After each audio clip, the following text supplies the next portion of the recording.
Assalamualaikum warahmatullahi wabarakatuh.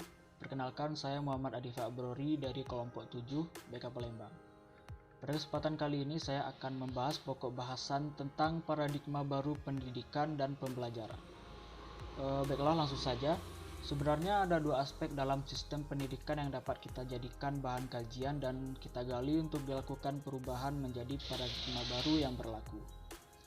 Aspek yang pertama adalah dalam hal metode pembelajaran. Sejak dahulu, metode pembelajaran kita selalu berorientasi dan bersumber hanya kepada guru dan berlangsung satu arah atau one way. Maka, orientasi pembelajaran sudah saatnya beralih kepada siswa dan secara multi arah. Dengan terjadinya proses interaksi ini diharapkan akan menumbuhkan tingkat kepercayaan dirinya, proaktif, mau saling bertukar informasi, meningkatkan keterampilan berkomunikasi serta berpikir kritis. Aspek yang kedua adalah menyangkut manajemen lembaga pendidikan itu sendiri. Seperti kita alami selama ini, di mana pada waktu sebelumnya sekolah hanya bergerak dan beroperasi sendiri-sendiri secara mandiri.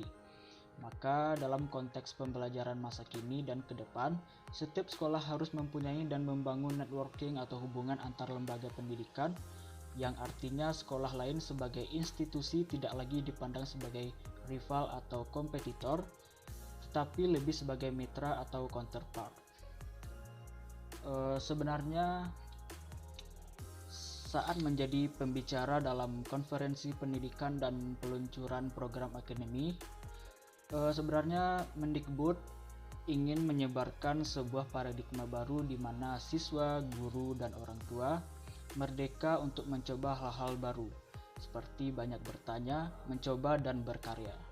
Sebelumnya, Mendikbud menjelaskan bahwa prinsip merdeka belajar adalah memberikan otonomi, transparansi, efisiensi, dan fleksibilitas, sehingga upaya peningkatan kualitas sumber daya manusia di dunia pendidikan dapat lebih optimal dan berdampak. Esensi merdeka belajar bahwa pendidikan itu bukan hanya milik pemerintah, pendidikan itu adalah miliknya masyarakat. Dari masyarakat untuk masyarakat, tentunya dengan kurasi kualitas yang baik. Tetapi pendidikan itu bisa dalam format yang sangat variatif dan bisa didapatkan dari berbagai macam pihak. Dengan teknologi yang kita miliki sekarang, kita bisa akses itu dari manapun. Jadi inilah yang namanya merdeka belajar. Baiklah, itu saja yang dapat saya jelaskan. Lanjut pada materi yang selanjutnya. Terima kasih. Dasar belajar. Belajar merupakan suatu proses perubahan tingkah laku sebagai hasil interaksi individu dengan lingkungannya.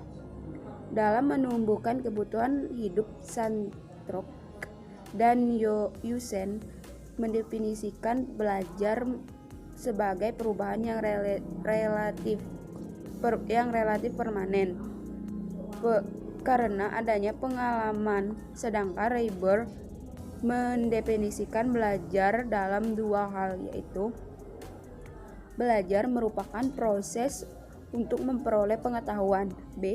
belajar sebagai perubahan kemampuan bereaksi relatif langgeng sebagai hasil latihan yang pekat.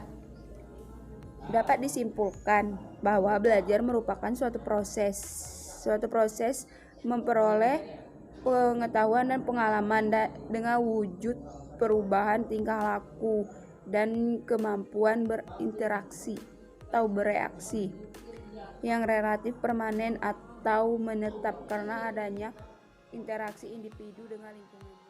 Jadi halus. Dari segi estetika dapat dilihat perubahan dari jelek menjadi lebih baik, sementara belajar intinya adalah membaca, baik membaca yang ditulis atau tersurat maupun membaca yang tidak tertulis atau tersirat. Ciri-ciri perubahan perilaku hasil belajar. Ciri-ciri perubahan tingkah laku sebagai berikut. Hasil pembelajaran yaitu perubahan tingkah laku interaksi sosial. Misalnya, seorang anak kecil yang tadinya sebelum memasuki sekolah tingkah tingkah manja, cengeng, egois, dan sebagainya. Tetapi setelah beberapa bulan masuk sekolah dasar, perilakunya berubah menjadi sangat baik. Tidak lagi cengeng dan sudah mau bergaul dengan teman-temannya. 2. Perubahan kebiasaan.